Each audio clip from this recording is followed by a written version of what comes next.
What's up everyone? It's raining cats and dogs, but I'm not phased because I've got some DWS 06 Plus on this thing and they're just absolutely monsters in the rain, so we're all good. We're headed right now to Tuning by Nick's in Mississauga. He operates a dyno, and I've tried a bunch of dynos in the past, but Nick's has always been the most consistent when I compare it with numbers from D-Rob's dyno, TSP's dyno, JSR's dyno, so that's why we like going back to him. Today we're doing a baseline dyno on the FL5. We haven't done any engine mods. Stock intake, stock, inlet, intercooler, stock tune, although the ECU is unlocked. The only thing that this car has is an exhaust, but we know the exhaust doesn't add any power, so I'm estimating that this is going to run anywhere between 290 to 300 to the wheels in terms of wheel horsepower, and 270 to 80 wheel torque. So let's see how close we can get to that once we get to Nick's in about 15 minutes. So stay tuned. After we've done the baseline, then we're going to start putting all the mods on the car. We've got the Cobb intercooler, intake, we've got the Infinity Designs inlet pipe, we've got the Cobb access port tuner. Those are the basics.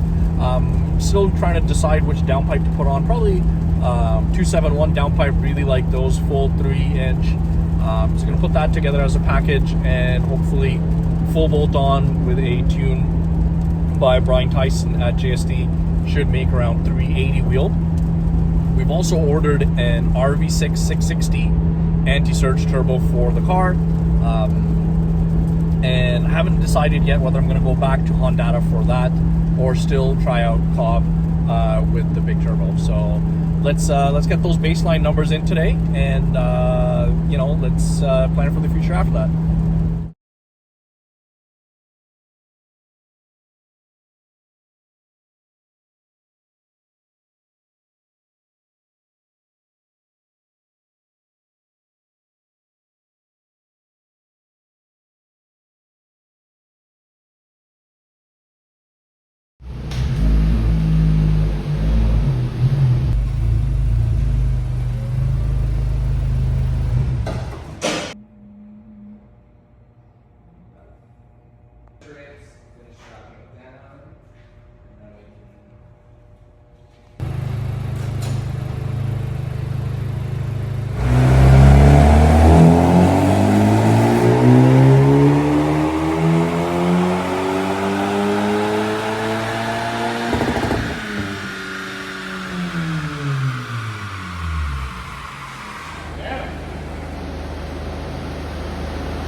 Alright guys, so Nick just finished up putting the car on the dyno. We did the baseline, so only mod on this car is the exhaust, which doesn't add any power. It's confirmed. Stock intake, inlet, intercooler, tune, everything else. The baseline numbers are 308, 312, 311 for wheel horsepower for the 3 runs that we did, and the torque 338, 339, 341. So very consistent 3 runs. And yeah, now we're gonna take the car back, start add some mods on there, finally tune the car, and then we'll be back probably next month or the following to run the car again to see where we're at next. But the baseline was important because when we come back, we can overlay these numbers onto the new numbers.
Nice. Even better than we were expecting. 258, 295. Guy, that's really good. Yeah, that's really good. Not expecting those numbers. Cars are running healthy today. Peak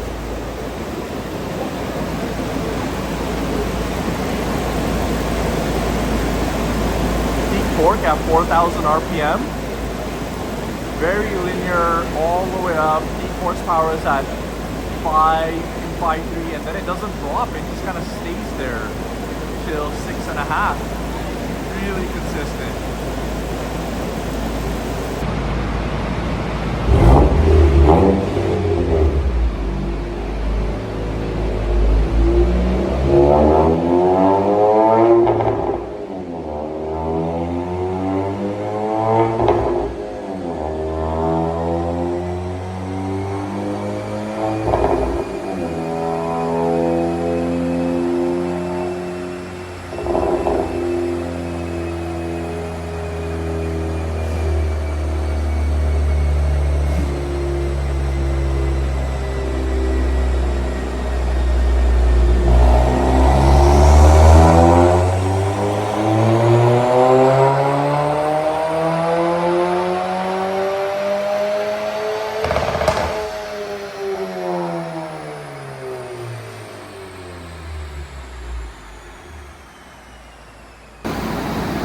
Two runs complete. Second run is 255, 288. Torque dropped down a little bit. The runs were like really quick back to back, so perhaps just a little bit of heat soak.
So just wrapped up over at Nick's. Janae's car came in after my car's already been done. Super happy with the numbers. We know that this dyno is consistent, nothing overinflated, true accurate numbers that we can replicate on other reputable dynos like D-Rods, TSPs, JSR, and so much more. And yeah, now we're gonna start adding mods to my car. And for Janae's car, we're super happy that after all the mods that we've put on the car, full bolt on, clutch head studs and everything, the car's been done and made pretty healthy numbers. 255 wheel and about 290